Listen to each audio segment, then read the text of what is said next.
Salve, salve galera! A seleção brasileira enfim venceu e jogando bem no segundo tempo. Seleção brasileira 4, Peru 0. Tivemos 2 gols do Rafinha, um gol do Andréas Pereira, um golaço na verdade, né? E um belo gol também do Luiz Henrique.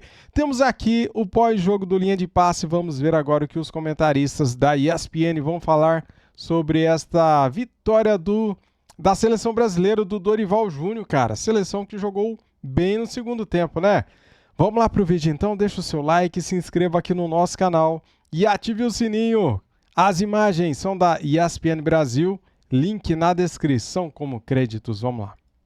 Muito bem, Fora Esporte, voltando com o Linha de Passe, Brasil 4, Peru 0 no Mané Garrincha em Brasília. O Brasil mantém a 4ª colocação nas eliminatórias. O Dorival Júnior dá uma bela respirada para a data FIFA de novembro, quando o Brasil enfrenta a Venezuela na Venezuela e enfrenta a seleção do Uruguai em Salvador. O jogo vai acontecer na Bahia, o próximo compromisso da seleção no Brasil, com uma possibilidade do Brasil já estar até na frente do Uruguai, e isso não aconteceu hoje por um golzinho. Se o Brasil tivesse feito 5-0 no Peru, no critério de desempate teria ultrapassado o Uruguai, teria mais vitórias, 5-4 e mais gols marcados também com o mesmo saldo de gols. Geode, 4-0 é sonoro. Mas o futebol da seleção brasileira, especialmente por conta do primeiro tempo de sangrar os olhos, não provocou suspiros no torcedor que esteve no Mané Garrincha. Tudo bem? Boa noite, Plihal, boa noite, companheiros. Pois é, acho que assim... 2 gols de pênalti. Exato. A seleção não tem provocado muitos suspiros, mesmo eu acho que não era de se esperar que provocasse suspiros. Mas era de se esperar que vencesse contra um time que é o pior time das eliminatórias, né? Aliás, a disputa com o Chile é uma disputa boa, né? Se a gente olhar para a qualidade do elenco, para o que não jogam essas duas seleções, mas fez a obrigação, goleou. Eu acho que, assim, eu sempre digo, né? A irrelevância desses jogos ela é muito grande pelo que a competição oferece também, né? Pelo formato da competição. Aí não é um problema único e exclusivo da seleção brasileira, é um problema desse formato de eliminatórias. De novo, acho que tem várias coisas para a gente discutir, né? Se você coloca um lateral direito diferente para ter uma outra característica, por que esse lateral joga da mesma maneira que um cara que é talvez um dos melhores laterais na Europa, atuando dessa maneira como terceiro zagueiro. Então, acho que a saída do Danilo só se justificaria se fosse para você ter um lateral mais agudo. No segundo tempo, acho que até houve uma melhora nesse aspecto. Mas, de novo, né? Uma seleção que já não empolga de antemão. Ninguém está esperando grandes coisas, ou grandes nomes, ou grandes novidades, mas para não ficar só no mau humor, né, nessa coisa melancólica de falar de seleção, acabou a data FIFA, agora amanhã a gente volta para o brasileiro, legal, mas não é só isso. Para falar de algo bom na seleção, eu vou destacar o Luiz Henrique.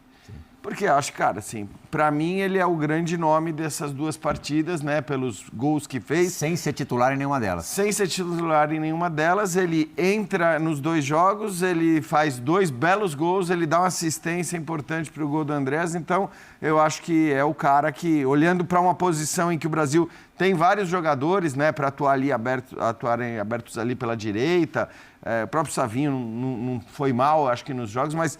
olhando para os caras, né? O Estevão que não foi convocado porque estava machucado, você tem vários caras para jogar por ali, o Rafinha hoje jogando centralizado, mas o Luiz Henrique entra e acho que ganha muitos pontos nessa disputa por uma titularidade da seleção brasileira. Por que, Paulo Calçade, boa noite, a seleção ainda demora tanto tempo para engrenar? Claro que depois de um gol marcado num pênalti, que não chega a ser duvidoso, mas um pênalti meio dado para a seleção brasileira, a coisa acabou sendo levemente facilitada, abriu a porteira. Mas por que o Brasil demora tanto para jogar bola? Por que essa seleção, mesmo contra um time fraquíssimo, uma seleção fraquíssima como é a seleção peruana, demora tanto para conseguir render? Bom, boa noite, Plihal, boa noite a todos. Que a gente... assim, só colocar nomes e esperar que eles se encaixem, eu não acho que o Brasil vai conseguir. Porque a gente está falando de eliminatórias, um momento difícil, mas quando a gente fala em eliminatórias, a gente está pensando, obviamente, na Copa do Mundo, né? Como é que o Brasil sairia numa Copa do Mundo? Se fosse hoje, seria uma catástrofe. Seria uma tragédia. Daqui 2 anos, pode ser que a seleção tenha realmente conquistado um outro futebol. Eu acredito que essas duas vitórias, o Brasil, assim, o Dorival tem o copo cheio e o copo meio vazio. Ele vai transformar o meio cheio em transbordar. Vai transbordar, talvez na coletiva. Por quê? O único time que ganhou 6 pontos nesta rodada dupla foi o Brasil. A Argentina vem depois com 4. O Uruguai, que era Uruguai, com Bielsa... pontinho. Tem 1 pontinho. 4 rodadas sem marcar gol. Exatamente. 8 jogos sem vencer. E está enfiado numa crise aí que é claríssima. Os jogadores não querem o Bielsa e eles estão mostrando isso dentro de campo até alguém tomar uma atitude. É isso que está acontecendo no Uruguai. Ponto. O Uruguai é outro capítulo. Mas o Brasil fez 6 pontos. Era o necessário, imperativo. 4 pontos não resolveria. Menos do que isso, então, o Dorival não ficaria. Para a permanência do Dorival, o Brasil precisaria de 6 pontos na rodada de eliminatórias e conseguiu. Ganhou do Chile, com um futebol ruim, mas ganhou. E hoje, 2 pênaltis que conduziram a seleção. A seleção, até os 2 pênaltis, não conseguia trocar passes numa sequência de 3 passes. A gente assim, batia... Deixa eu até me corrigir. Batia no Eu falei que abriu a porteira. Mesmo com 1-0, o Brasil não soltou. Não. Então, assim, nós temos problemas sérios. O placar foi excelente. Com mais um gol, o Brasil pularia para 3º lugar, o que daria uma tranquilidade para o Dorival poder argumentar em função disso. O que esse resultado pode fazer? Dar à seleção, na próxima data FIFA, um pouco mais de tranquilidade para que cada um possa jogar aquilo que realmente sabe. O Luiz Henrique está numa outra vibe. Ele entrou nos pouquíssimos momentos, porque não são os 2 primeiros jogos. Ele vem ali entendendo o que é ser um jogador de seleção pelo lado em que ele joga e conseguindo fazer gol e dar assistência. Então ele está crescendo. Esse é um cara que talvez daqui a pouco tenha que voltar a ser titular, porque ele já chegou a iniciar uma partida da seleção. Contra o Equador, né? Eu espero, torço por isso, para que 2 bons resultados e não 2 bons jogos consigam trazer um jogo melhor para a seleção na próxima data FIFA. Mas o Brasil está muito longe, mas muito longe de jogar razoavelmente bem. O placar é muito bom, mas a seleção peruana não marcou 1 gol sequer fora de casa nas eliminatórias até agora. Daí o Dorival botar o time todo para frente, e bota a lateral, vai para frente, e vai com o Gerson, vai com o Bruno Guimarães, depois começa a colocar todo mundo. O placar ajudava diante de uma seleção que não faz gol em ninguém. Fora de casa, gol em ninguém. Não ganhou de ninguém. Então essa é a seleção peruana. Se com esse retrospecto o Brasil não tivesse um bom resultado hoje, o Dorival talvez nem fosse para a coletiva. Meu amigo Vitor Birner, por que o Jean Oddi e o Paulo Calçade colocam o Luiz Henrique como o melhor jogador do Brasil nessas 2 partidas, nessa dobradinha de data FIFA, e você tem outro escolhido, que é o Savinho, titular do Brasil nos 2 jogos, mas em branco. Savinho no balanço das redes. Primeiro, boa noite a você, Plihal, Jean, Calçade, aos fãs do esporte. O Luiz Henrique seria o meu segundo. Exatamente porque o Luiz Henrique foi titular contra o Equador e não fez um grande jogo. E, para mim, o Savinho, nos momentos mais difíceis da seleção brasileira, principalmente no jogo anterior contra o Chile, foi o cara que conseguia clarear alguma coisa numa seleção que enfrentou uma seleção... pro Igor no gol do Brasil, do primeiro gol do Brasil. E quando o Brasil não criava nada, é bola nele, e aí o Galdames, o lateral chileno, sofria até dizer chega, cavou amarelo, tirou o lateral do jogo porque o lateral ia acabar sendo expulso, e eram 3 jogadores cercando, e ele construía, e ele ajudava a marcar, contra, repito, uma seleção muito fraca. E hoje eu acho que ele jogou de novo muito bem. Inclusive, eu acho que o Luiz Henrique, isso não diminui nada, absolutamente nada, o que o Luiz Henrique fez hoje. Ele entra numa situação mais confortável que, por exemplo, no jogo anterior, quando ele entrou e resolveu o jogo, né? Contra um Chile que já saía mais, porque o Chile, na condição dele de penúltimo colocado na última partida, o Chile precisava conseguir pontos atuando contra o Brasil dentro de casa. E o Chile saiu um pouquinho mais para o jogo, isso deu um pouquinho mais de espaço e o Luiz Henrique soube aproveitar. Então eu acho que esses, para mim, o Savinho e o Luiz Henrique são os grandes vencedores dessa data FIFA. Que, para mim, tem uma coisa muito curiosa que eu acho que vale a reflexão. O Dorival começa a montar a seleção em cima dos seus melhores jogadores.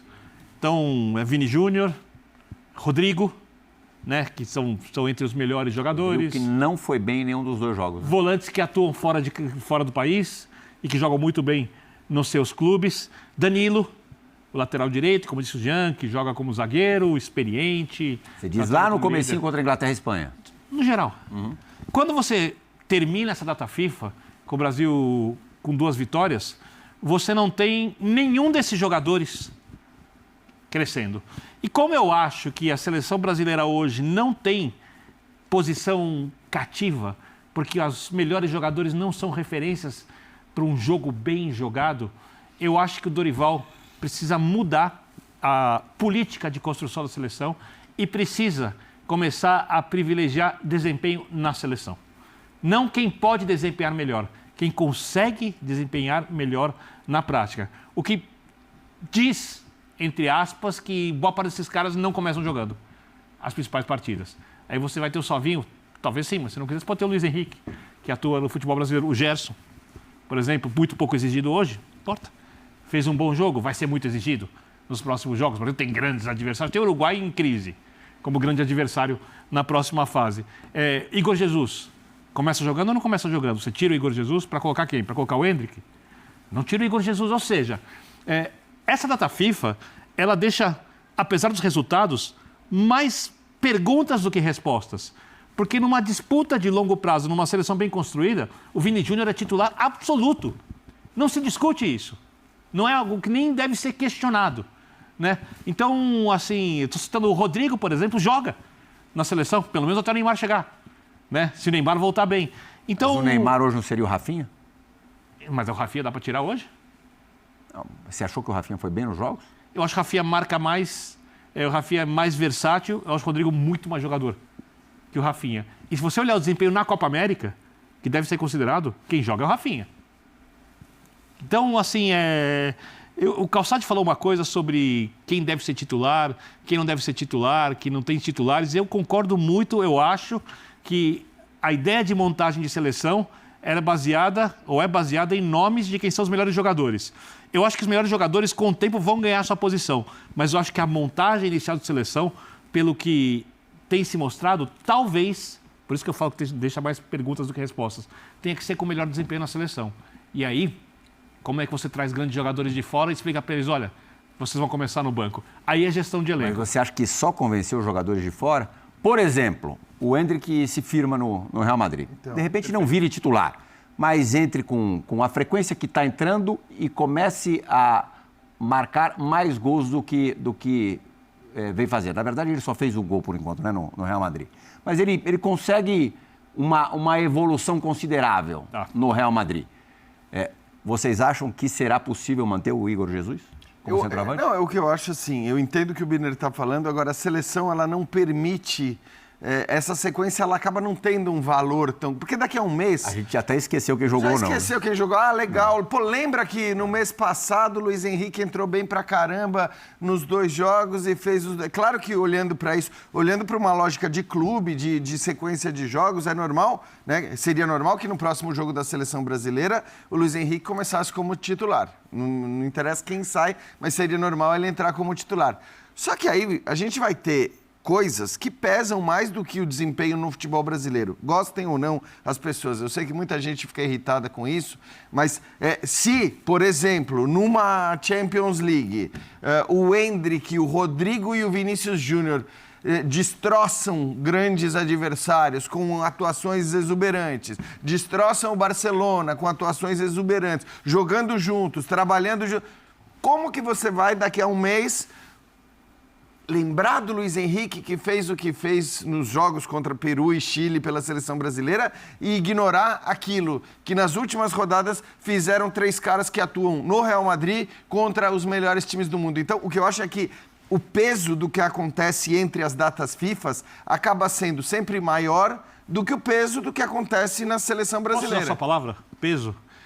Eu, às vezes, tenho a impressão, e tudo isso que eu estou falando não tenho certeza, que a seleção joga muito pouco, então eu não tenho, assim, muita convicção. Mas é o que eu penso, em princípio. O Vini Júnior, há bastante tempo, está tentando chamar a responsabilidade como protagonista da seleção, e não porque ele quer aparecer, porque ele quer ser o cara, não sei o quê. Ele tem essa porque ele é o grande jogador e é a responsabilidade dele. E eu acho extremamente elogiável que um profissional de futebol tão jovem, protagonista do Real Madrid, gols decisivos de Champions League, campeão de tudo quanto é competição de clube, referência da sua equipe, tratado pelo Ancelotti como o melhor jogador do mundo, queira chegar na sua seleção e se transforme no protagonista, até porque ele joga com amor, com muito gosto pela seleção brasileira. Porém, muito por conta do que acontece na seleção e não por conta do que acontece com o Vini Júnior, ele não conseguiu até agora. E ele não conseguiu até agora, para mim, tem algumas razões. Uma das razões é o fato de a seleção não estar jogando bem, ao contrário do Real Madrid, praticamente também não está jogando bem, mas em geral joga bem, e ele tem um peso muito grande para lidar. Quando você tira jogador, eventualmente, quando você monta uma seleção que está jogando melhor, quando o Luiz Henrique faz o gol, o Savinho joga bem, o Igor Jesus joga bem, o Rafinha joga bem, o peso talvez saia um pouco das costas do jogador, e aí talvez a gente tenha esse jogador que ele quer ser, e com o tempo, talvez ele se transforme, porque a tendência nesse protagonista de uma seleção que pode ser vencedora.